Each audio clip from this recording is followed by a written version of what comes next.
Inside Showbiz with Aster Amoyo. Sa araw nito mga kaibigan, ay isa na naman pong espesyal na okasyon ang ating pinuntahan para po ito sa press conference ng programang TONI by Toni Gonzaga under ALLTV. Mga kaibigan, samahan niyo po ako, tunghayan po natin to.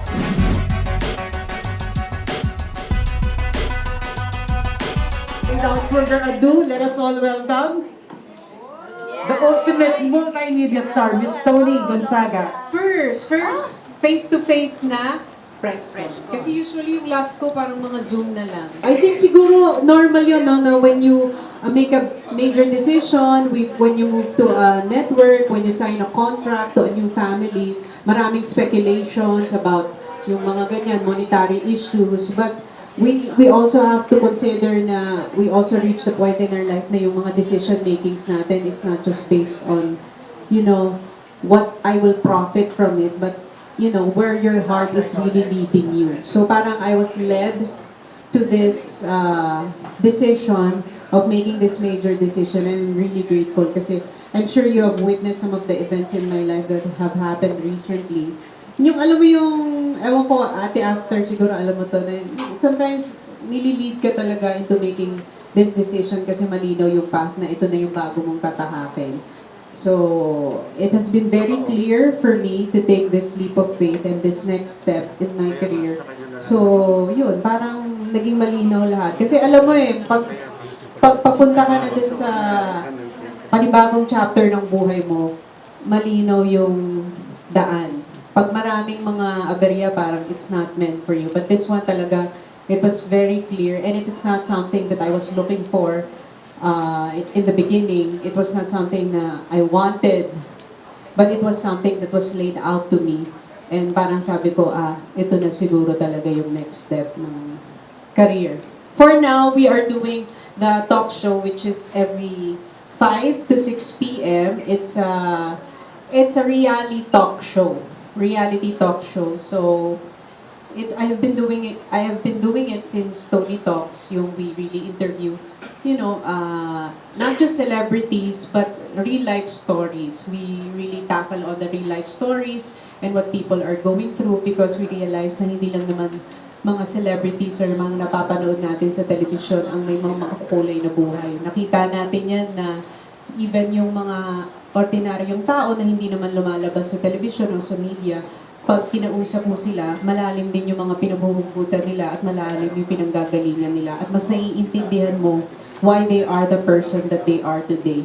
Kasi pag narinig mo yung storya nila, marirealize mo na, ito pala yung mga experiences, kaya naging ganito siya today. So parang nakakabawas ng pagiging, it helps you to become more compassionate than being judgmental to others. Kasi pag inupo mo ang isang tao, di ba? Like ikaw, Kuya Ju, pag nakausap kita, nalaman ko mga pinagdaanan mo. So, kaya pala, ganun si Kuya Ju, di ba? Kaya mag-Toni Talks na ba tayo, Kuya Ju? Pero syempre, di ba? Yung parang maintindihan mo, kaya siya may ganitong desisyon sa buhay, kaya nangyari to, kaya pala ganito, kasi may ganito siyang pinagdaanan. This is one thing that I realized in my life. Any decision that you make, na sinunod mo yung puso mo, you will always be led to the right path.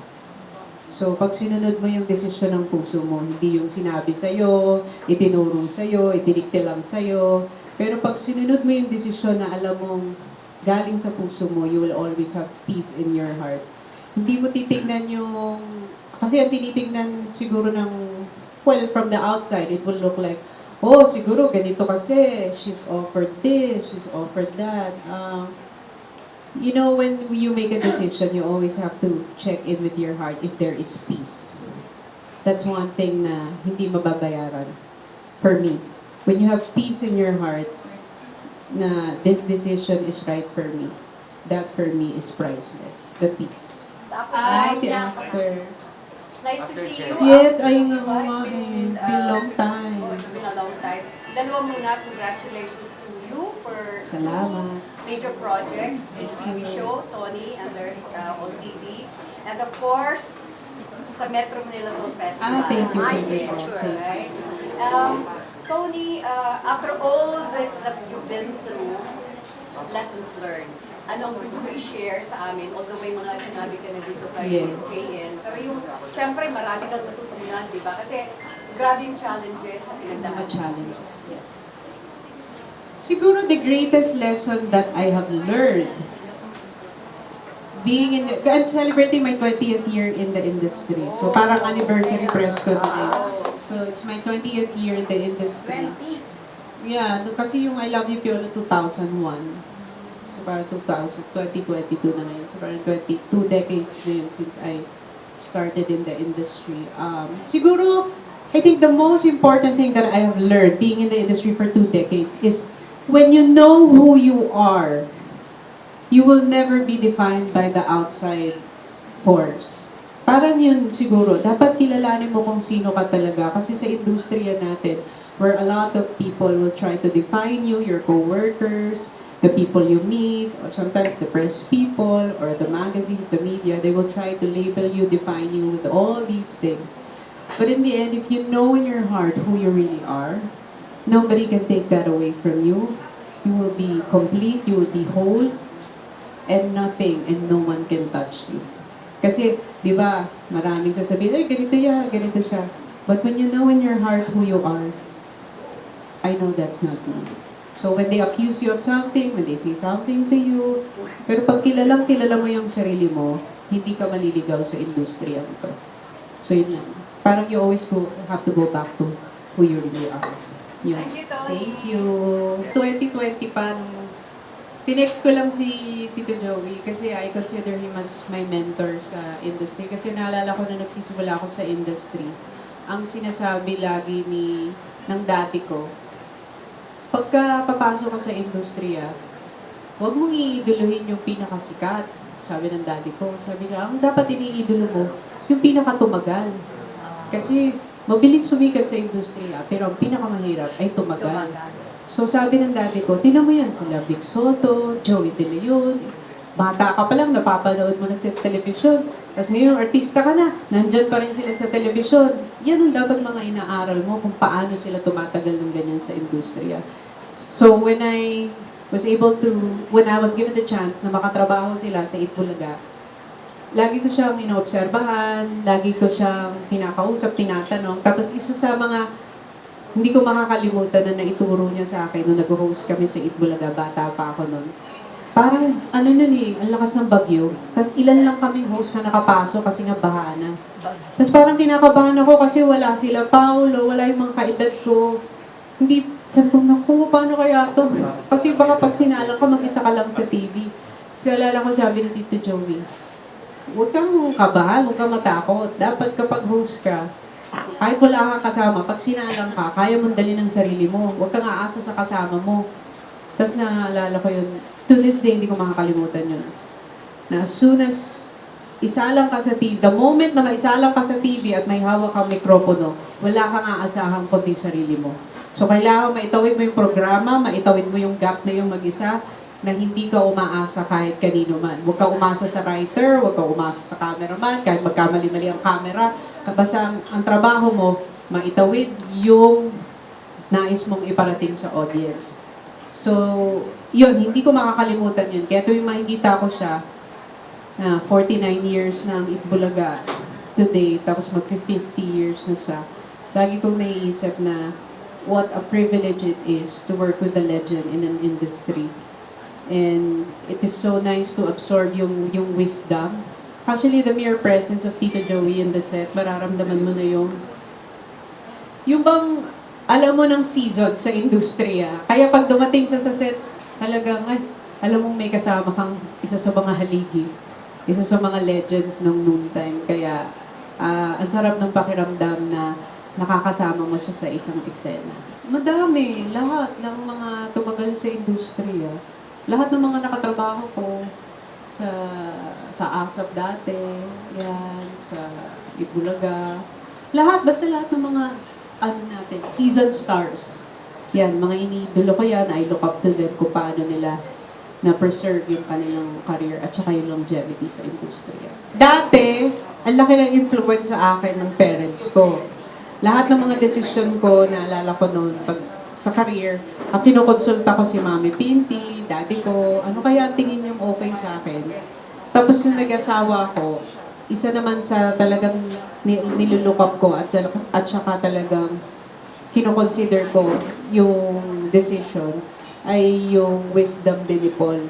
Kasi one of the things that I truly admire and respect about Paul is that yung lalim ng utak na meron siya, yung vision na meron siya. He taught me how to have a vision, how to believe in myself, how to trust in myself. Then na-realize ko, wala pala ako masyadong tiwala sa sarili ko. Mas malaki pa yung tiwala ng asawa ko kaysa sa akin. Like yung Tony Talks, idea niya yun. Sabi niya, gumawa ka ng sarili mong show sa YouTube. Sabi ko, ha? May manonood ba niyan? Pang TV yan. Sabi niya, hindi. Sabi niya, kung ano yung gusto mong gawin, dapat gawin mo yan. Habang naghihintay ka ng trabaho, isipin mo na lang, this is your training ground. Mag-interview ka ng mga tao kasi that's what you're good at. So, he pushed me to start yung Tony Talks hanggang sa, ayan, nag-grow na siya. Dahil sa Tony Talks, nagkaroon na ako ng sarili kong studio. Yung office niya dati lang ang pinagsusukan namin ng Tony Talks. Tapos yung katabi ng Talyer. Yung studio namin. So yung Talyer, Talyer yun! ginawang studio. Bakanting Talyer. Tapos nung pinakita niya sa akin, kasi yung sa, I don't know, pag may vlog kayo, so alam niyo yun, di ba, Google AdSense yun. It's dollars. So, dollars ang sweldo mo sa YouTube eh. So, nung pinakita niya sa akin na, ito na yung naipon ng show mo for doing it for 1 year. Then he said, you know, this can build you a studio. Do you wanna do it? Then we built a studio para lang kasi... Out of ng kinita mo dun sa... Yes, out of lahat ng naipon ng Tony Talks kasi hindi namin ginalaw yun. Tapos we built a studio para sabi niya, para magamit ko na yung office ko kasi halos ikaw na yung gumagamit. So, nung ginawa namin yun, and then ALLTV, the opportunity with ALLTV came, and then we pitched the show, the concept. And I remember, parang nung nag-pitch kami, may 4 o 3 show din na nag-pitch per talk show. So, ayan, pinitch lang namin. We shared to them the vision and mission of the show. And then we're so grateful na they gave it a green light. Na they're willing to absorb the show sa ALLTV. So, ganun siya nangyari. Honestly, pag tinatanong ako dyan, ano bang dream interview mo? Yung next interview ko, yun ang dream interview ko. Kasi parang, ito na yung dream ko na ginagawa eh. Dream ko na tong, pangarap ko na tong ganitong klaseng programa, pangarap ko na yung ganitong klaseng format. So para sa akin, parang, ito na yung dream. Lahat ng susunod dito, bonus na lang. Kung sino yung makausap ko, ibig sabihin na, yun yung meant kong makausap for the show. Meron din offer.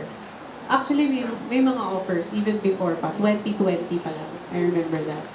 May offers na from not just one channel, but also the other channel.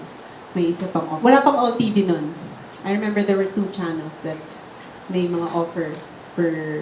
Actually, Tony Talks pa nga yung gusto nila nun eh. Tapos parang hindi ko pa nararamdaman sa heart ko nung time na yon na parang I'm ready to take that leap of faith. Parang sabi ko, hintay muna. Or chill lang, stay still. Hindi kasi ako mabilis mag-desisyon, pinag-iisipan ko. I guess, ganun talaga pa mga introverts. Matagal mag-marinate sa isang desisyon. And then, ayun, parang nag-isip muna ako. Hanggang sa, hindi na, pinalipas ko na muna. And then, parang one day, it was, I remember it was Paul na who came home and said na, you know, ALLTV is going to open and I talked to ganito, ganyan, then he said, they want to give an offer. So sabi, because I consulted my mom, so we talked about it and then we weighed in. Tapos sabi ko, I want to go and make a decision. Sa lagi sinasabi ni Paul na, when you make a decision, choose the one that scares you. Because that's the one where you will grow.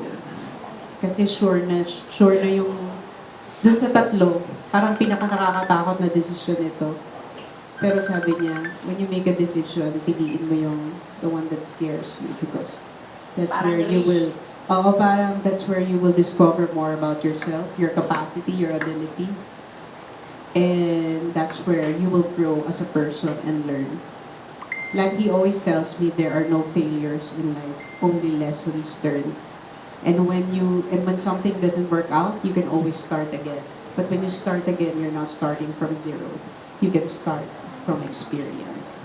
So mas may baon ka, mas may wisdom ka. So if you would say, if they would ask na, oh, tinanggap to na dahil malaki yung offer, ganyan. If I would compare it to the previous offers that I got, hindi mo maiisip na I accepted it because the offer is this much, ganyan. It's because I like the challenge. I like to be a part of something new. I like to be a part of something that's building, growing, and I want to grow also and build with them because I know I will learn a lot from this experience. He signed the contract for the show kasi it's his production. Pero hindi exclusive si Paul. Because he's like a content creator, he's the production. Yung kaya siya nag-sign, but not as an artist or director. Okay? Kasi siya nag-produce ng Tony Talks eh. So, siya din ang producer ng Tony. So, yung sinay niya is for producing the show, not as the director or a talent of the network. It's as a producer. Parang content producer. We opened our doors for anyone who's willing to work with our program. Yan, we opened it. And actually, hindi yun conscious effort na dapat dati kang taga-ganito, dati kang nag-work dito, dati kang nag-work. Because when we interview people who will be part of our show, we always ask them, what is your intention of joining us? Kasi the intention will always determine the energy and the outcome that they will put in the project. So, yun, gusto namin yung good energy, good vibes, masaya lang. And we're just here to serve our audience with stories that can hopefully encourage them, uplift them, give them a new perspective in life.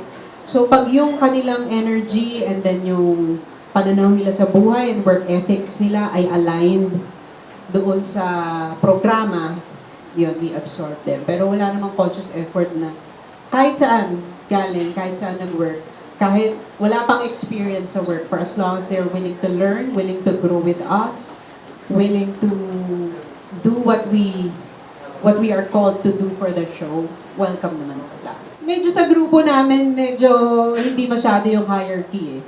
We try to work together as a team. Ayaw ni Paul yung ako boss, ako masusunod. Pag sinabi ko to, If you are part of our team, you will see our culture that we sit down with everyone and everyone's opinion is valid. Parang lahat kayo may boses, pwede natin pakinggan. Kasi ang goal naman is to lift the show. It's for the program. It's not just for a boss or for me. For me, hindi siya yung para sa akin lang yung programa.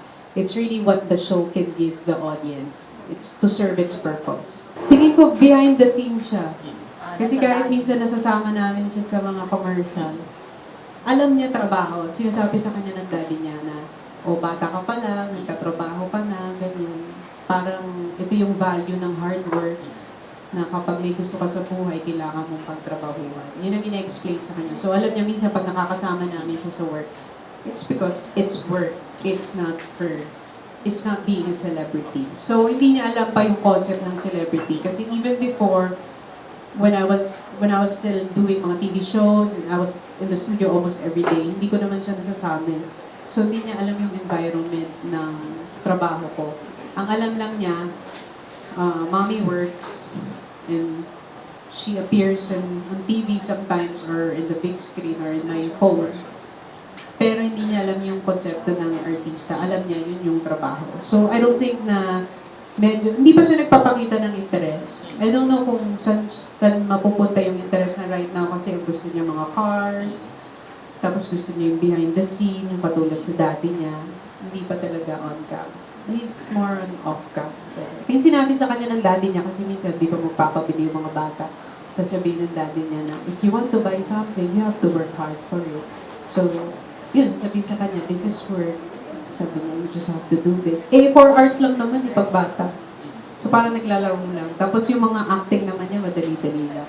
Ako, I always ask the producers, what is your intention for this story? Ano yung intention natin for the audience? If your intention is to give awareness to something, if your intention is to encourage them, to uplift them, your intention is to entertain them, then doon kami nag-decide. Kasi lahat ng episodes namin is intention-based. So, it's an intentional TV show. May mga intentions, di ba? So, hindi ka lang basta lumalabas sa TV na basta lang tayo mag-interview dito. Like yung sa kay Anthony Taberna, just to give awareness yung leukemia for kids, and there are other kids who are going through the same thing katulad nung case study namin.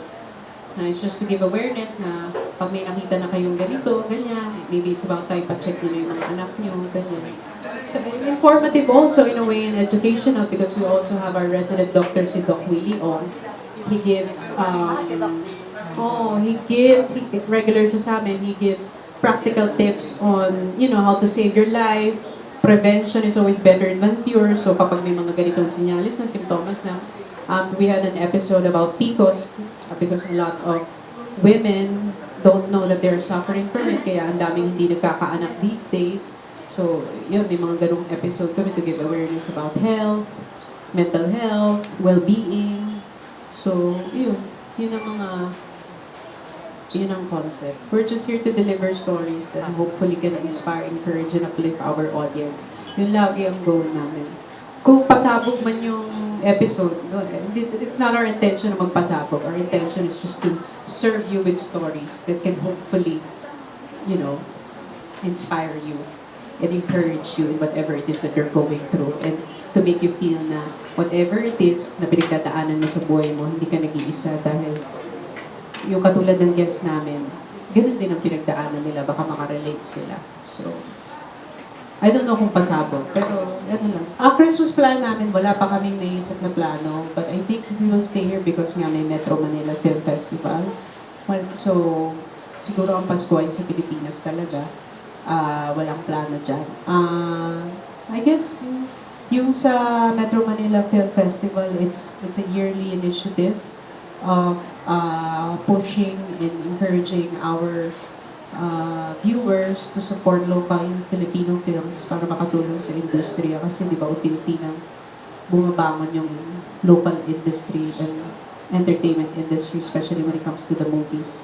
So sana yung mga kababayan natin ay makilahok this year sa pagsuporta sa entertainment industry dahil ang laking tulong sa mga manggagawa ng pelikulang Pilipino. Actually, ang pinaka-boss namin sa ALLTV is si Sir Paulo Villar. I met Sir Manny in mga private gatherings, ganyan. And if there's one thing that I truly admire about him is that he's so humble. It's the humility that he has. One of the most humble person that I have met in my life. Kaya siguro sobra niyang successful kasi sobra yung humility na meron siya. Yan ang mga magpapasalamat natin sa coffee project na hinost tayo. Thank you so much, all home. Thank you. Focus na lang sa mga thank you. Because what you appreciate, appreciates. So, dapat kung ano yung pinagpapasalamat mo, mas marami ka pang ipagpapasalamat kapag doon ka nag-focus. Doon na lang tayo mag-focus. So, thank you, thank you.